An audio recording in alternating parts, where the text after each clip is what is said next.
If you were going on a trip, you wouldn't get in your car without a GPS system or a map or an understanding of where you were going. The same is true for our lives. If we want to know how to reach our potential, if we want to know how to fulfill our dreams, our astrological chart is a map for how to get there.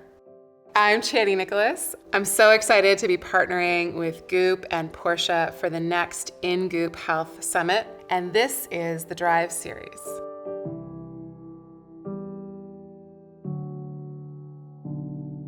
In this workshop, we're going to be learning why astrology has always fascinated humankind, some of the keys to unlocking the potential of your chart, and how to use this ancient system as a very modern and dependable GPS system.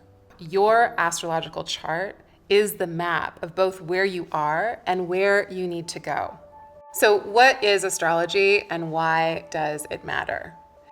In the beginning, all we had was nature. We were completely dependent on it. And not only that, we were fully enmeshed in it. We did not see ourselves as separate from it.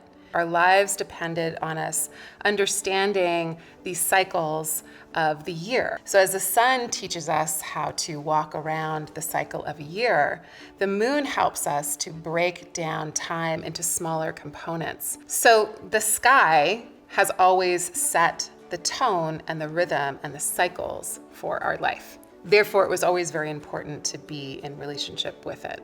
And our disconnection from the sky, from the natural world, is a very recent thing. And I believe that it is also at the heart of both our loneliness and our feelings of being lost and unsure of how to realize our potential and how to realize our dreams. When we're born, we take a snapshot of the sky, and that becomes our chart. That is the cosmic imprint that becomes the map and the blueprint for our life. Understanding your birth chart.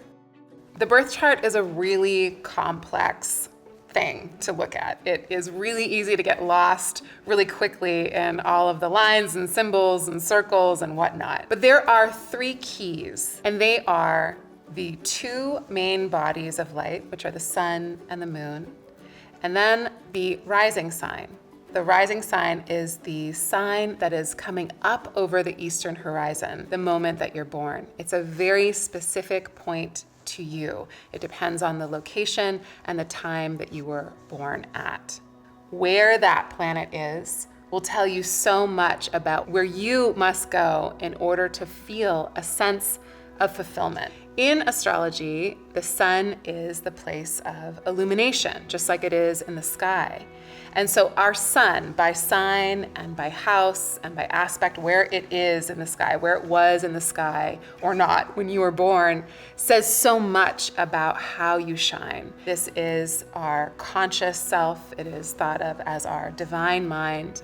And the sun in our chart is the place where we will come to life. If we don't figure out how to live out our sun sign, we won't feel alive, literally. It is our source of light and heat and life.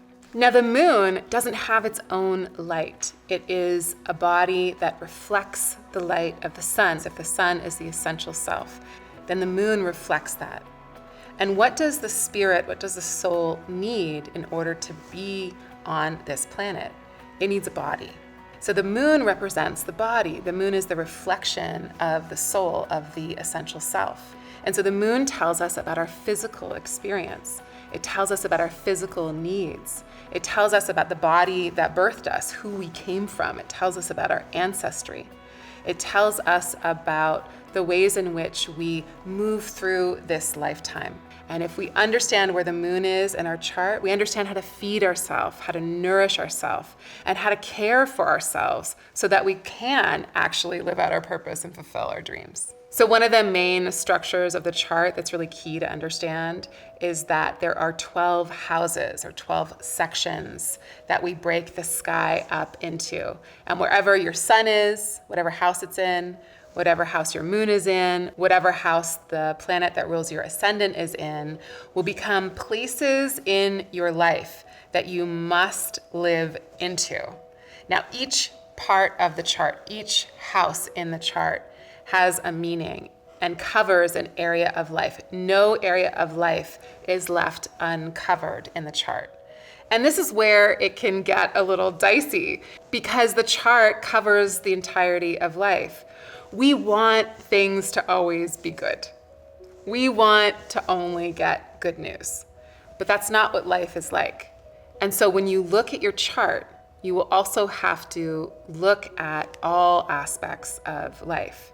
And if we have one of those placements in a difficult house, then it often means that we have to grapple with that area of life. But the good news is that it will have something to do with living out your life's purpose. Each one of our lives comes with a purpose, comes with a dream. And it's not from the ego that we get that dream. It's from something much deeper. It's from, I think, the soul. And that is imprinted on the sky. And your astrological chart is that map that decodes the dream that your soul has, or perhaps the dream that the universe has for you.